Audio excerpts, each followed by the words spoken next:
Hi guys, আসসালামু আলাইকুম। আরেকটি রেসিপির জন্য বেরিয়ে পড়লাম। তালের রেসিপির জন্য হাটে চলে গেছি।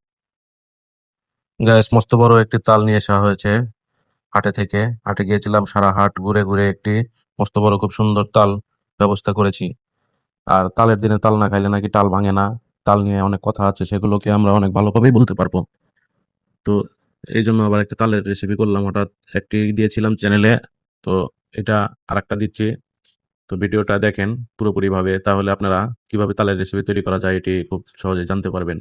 আর দেখেন তালের খোসা ছাড়ানো যা কষ্ট।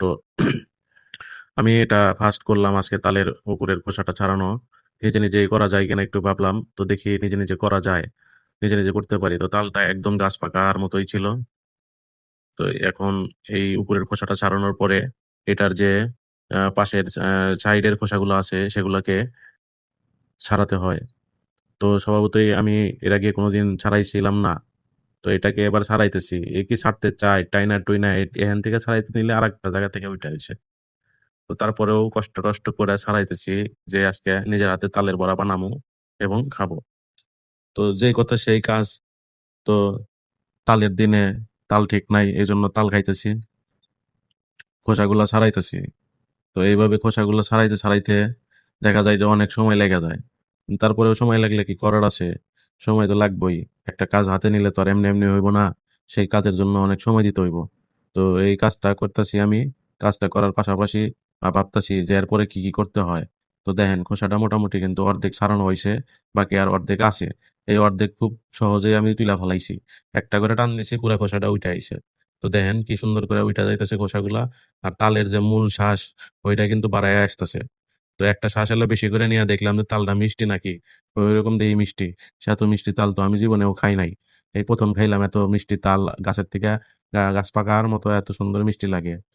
তো তালটা খাইতে কিন্তু আমি অনেক মজা পাইছিলাম।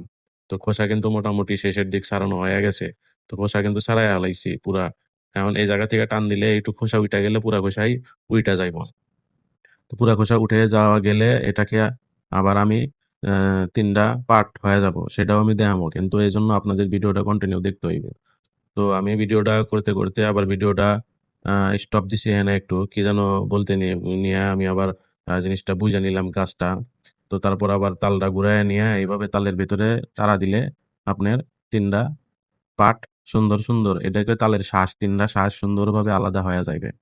তো দেখেন তালের শ্বাসটা কিন্তু দেখতে কিন্তু মাশাআল্লাহ খুবই সুন্দর। আর এটার মধ্যে রসটার টেস্ট আর মিষ্টি ছিল, চিনি দেওয়াই লাগবো না, এত মিষ্টি ছিল। তো এর এক তালের যে রস, ৩ তাল দিয়ে তো মনে করেন যে রস হয়েছে প্রায় এক গাবলার মতো, ডিশ বাংলায় কয় ডিশের মতো।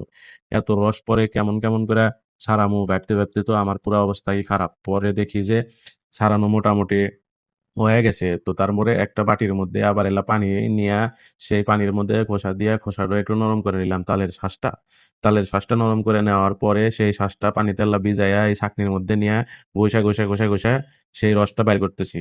তো এরম করে ঘষতে ঘষতে কিন্তু রস বাড়াই আসবো সব। তো আমি ৩টা শ্বাস থেকেই কিন্তু এরম করে ঘষা অনেক রস বার করছিলাম। প্রায় মনে করেন যে এক একটা শ্বাস থেকে প্রায় 1.5 কেজির মতো করে রস বাইর হয়েছে, 700-800 গ্রাম। তাতে মোটামুটি এক এক 1 লিটার থেকে 1.5 লিটার রস বাড়াইছে এই শ্বাসের ভেতর থেকে। সেই রসের মধ্যে থেকে আমি কিছুটুক নিয়ে আবার সেই রসটা প্রসেসিং করছি করে, সেই রসের মধ্যে আবার মনে করেন যে তেল, আটা, চিনি, ময়দা দিয়ে সুন্দর করে মাখাইয়া তেলের মধ্যে, এই কড়াইয়ের মধ্যে তেল দিয়ে গরম করে এর মধ্যে এই পিঠা বা তালের বড়াগুলা আবার তৈরি করতেছি।